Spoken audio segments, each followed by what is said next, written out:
Elevation students, I wanted to take the time to walk through how to do the graphs for this gas property simulation activity in week 2. A lot of folks had a hard time with it, and I wanted to walk through each one in detail. So this is your assignment in Canvas, and when you click on the Google Cloud assignment, it will take you to this activity. This is a copy of it. So you'll go through and you'll collect your data for Gay-Lussac's law, which is part 1. And when you finish getting the data, you'll be able to click on here, which says click for more information. This will take you to this this table here. You will actually enter your data in. So this is my data, which will be very similar to yours.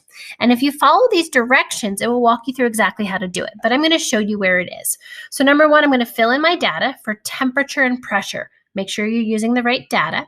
Secondly, you're going to highlight the table. So I'm literally going to go over and I'm going to highlight the table. I'm also highlighting the temperature and the pressure so we know what our independent and dependent variables are.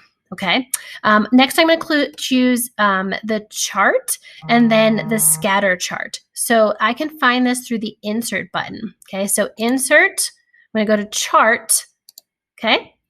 And then when I come over here, you'll notice that the chart type automatically defaults to scatter chart. So I have a graph that looks like this. Okay. I'm going to go ahead and add a trend line in. And number 4 says add in a trend line, double click on the graph. Okay, and when I click on the graph, what it does, it opens up into the series. And you'll see down here at the bottom, the trend line.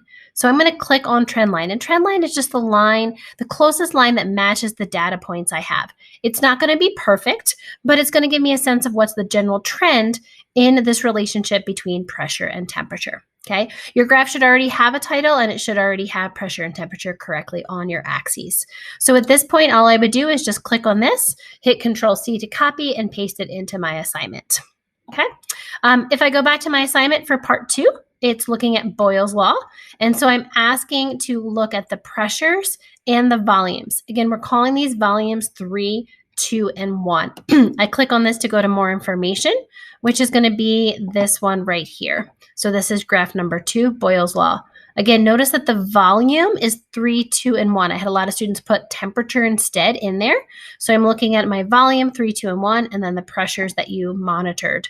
I'm going to highlight this. Step number 2 is to highlight the table. Okay, click Insert, and I'm going to click Chart. You do these steps for all 3 of them. Okay, now I'm going to go ahead and have my scatter chart, which is the automatic default. I'm going to add in a trend line. Okay, so I click on my dots here. And when I do, it gives me the chance to enter the trend line. All right, it says click on trend line.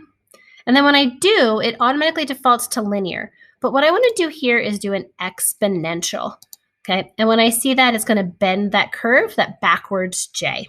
Okay, at this point, everything is already set up. I can literally just copy this and paste it into my assignment. The final graph that I'm going to do is for part 3. And when I go to part 3, which is looking at Charles' law for part 3, actually it's part C, I'm going to click down here for more information, which takes me to this document, which is graph 3. I've put in my temperatures and my volumes. I happen to collect an extra one, but whether you have 3 or 4 data points, make sure temperature and volume. I highlight my data. I go up to Insert. I go down to Chart. Nothing is different. Again, that's the same for all 3. Okay, I'm choosing scatter chart, which is the default. And I'm going to add in a trend line. Okay, and I'm going to do that by clicking on my dots. It will open this up. Bottom here is trend line.